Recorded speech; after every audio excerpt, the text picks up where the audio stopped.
My husband started telling dad jokes before he was old enough to even pour his own juice, so I may have missed a red flag or two, or four. But in my defense, this kind of juvenile behavior seemed very on brand at the time. Let me give you some quick context. The entire first year Steven and I lived together, anytime that we exchanged I love yous, he would quickly pinch my cheek and shout, "Bzzzt, make your own dang waffles." Neither of us even liked waffles. He just got a kick out of us spoiling the moment. And although I would groan and roll my eyes, his dumb shtick cracked me up. Lord help me, it absolutely cracked me up. So when I shuffled into the kitchen one morning, fresh from sleep, his odd remark barely registered. "Can you see me smile?" I glanced at Steven from across the center island. "What?" He leaned back and blinked. "What?" "I thought you said something." He shrugged and shook his head. "My imagination then." As I poured a cup of coffee, he said it again, quieter this time. "Can you see me smile?" Here we go.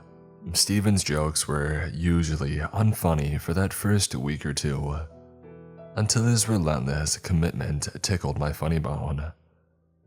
"That's nice, honey," I said after a yawn.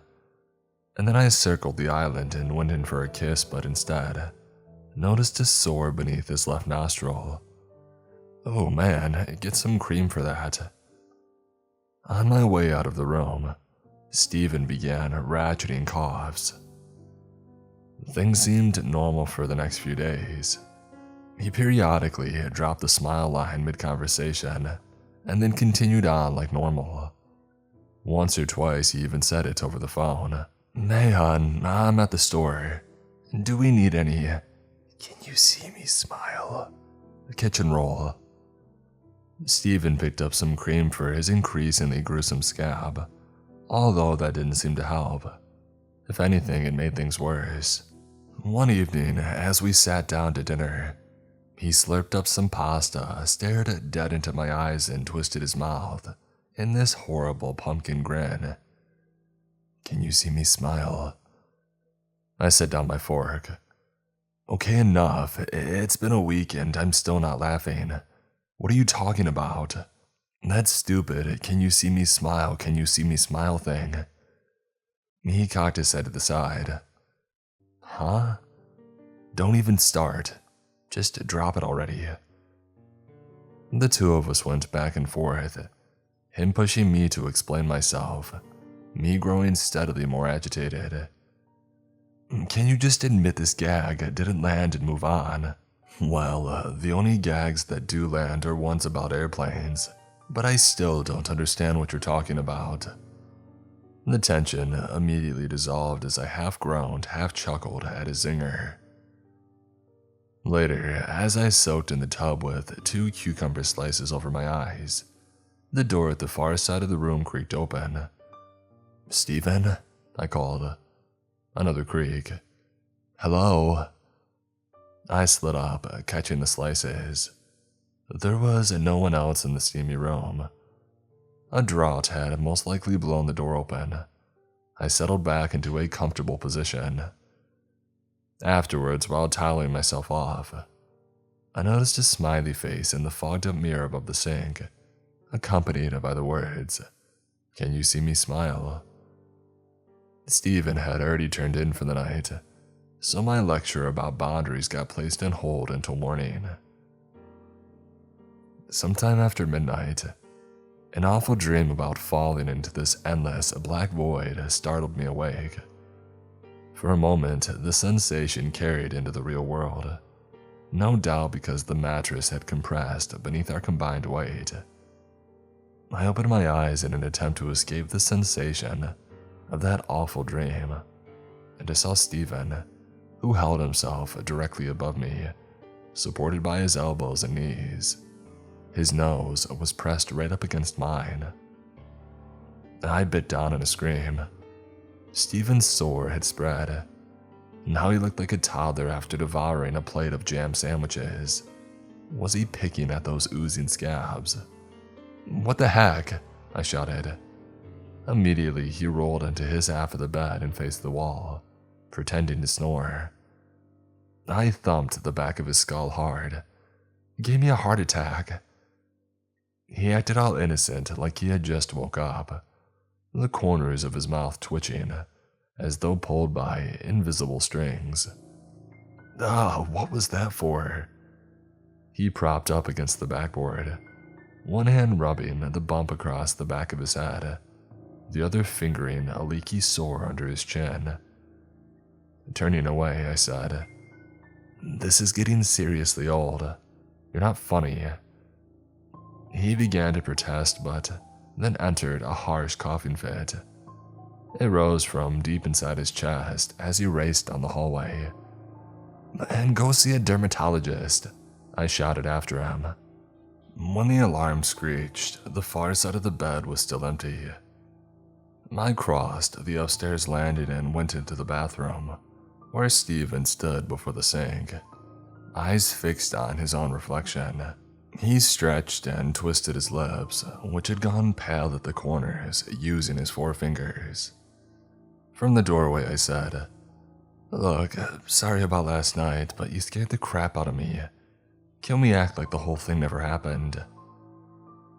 He pulled the sides of his mouth apart. The gums looked gray and unhealthy. I rolled my eyes. "Fine." On my way across the hall, he shouted, "Can you see me smile?" I called my mom from work, who listened to me vent for nearly 20 minutes. He just won't give it a rest with this smiling thing. Just be upfront. Explain how much it's bothering you. That sounded reasonable. Steven liked juvenile jokes, granted, but he wasn't a man-child or anything. Most likely, the two of us could get this straightened out and then go for a romantic meal someplace fancy. Back home, Steven was in the downstairs lounge, furiously scribbling into a notebook. "Can we talk?" I asked. He stayed hunched forward, his attention fixated on his writing. "Sorry if I was a little short-tempered last night. I didn't mean to hit you so hard. This joke, it really got under my skin. You think we could pretend this whole thing never happened?" No response. "Can you please answer me, or at least acknowledge that you're listening?" I moved forward and snatched the notepad away. Steven stood, suddenly enough to startle me, and he grabbed it back. For a split second, I glimpsed the words, "Can you see me smile?" written over and over again. He grinned, exposing teeth of startling whiteness. Had he bleached them? This wasn't a joke anymore. It was a full-blown mental illness. "Steven, talk to me. What's wrong?" He cleared his watery throat. "Can you see me smile?" He tossed the notebook aside and took a single step forward, arms outstretched. Thin trickles of blood ran along his chin from where he had compulsively nibbled his bottom lip. "Can you see me smile?" I retreated into the hallway. "Steven, can you see me smile?" He coughed harshly before saying it again in a kind of hoarse growl. Thick wads of saliva flew from those pale lips. I spun on my heels and made for the door, Steven walking after me. "Can you see me smile?" He followed me out of the house and across the front walkway. The second that I pulled the door of my Ford Escort shut, he drum-rolled the window. "Can you see me smile? Can you see me smile?" As I slipped the vehicle into gear, he breathed over the glass to fog it up and wrote a backward C-A-N. It's a miracle that I didn't plow him over, barreling out of that driveway in reverse. My eyes had gone all red and puffy by the time that I had made it to my mom's place. The police showed zero interest in Steven's condition. "Yeah, sure. Your husband keeps telling you to smile. We'll get right on that." Neither did the paramedics. You want us to send an ambulance over for a nasty rash? Stephen didn't respond to any of my messages, nor answer my calls. That night, I lay awake praying that he was okay, that he had made use of the mental health resources that I had sent over. Mom told me to steer clear until we could arrange for somebody to accompany me home. But laying in that cold, empty bed, I had terrible nightmares of Stephen doing something horrible. He needed help, and it couldn't wait. When I pulled into the driveway, the house was entirely dark. A nasty aroma hit me the second that I had pushed open the front door. A strangely familiar, coppery scent. There were dull thuds from somewhere upstairs. I slowly climbed the steps. In the landing, I flicked on the light and stifled a yelp. Scribbled up and down the walls were the words, "Can you see me smile?" Stephen had covered every inch of space from floor to ceiling. My heart kicked into a higher gear. The door to the bathroom sat slightly ajar. I tiptoed forward, the color of the writing switching from black to red, and what I assumed was lipstick or paint. Gently, I rapped the door. "Stephen?" I called, so low that I almost couldn't hear myself. And then after a little while, I went in. My husband was crouched in the corner naked, his back to me.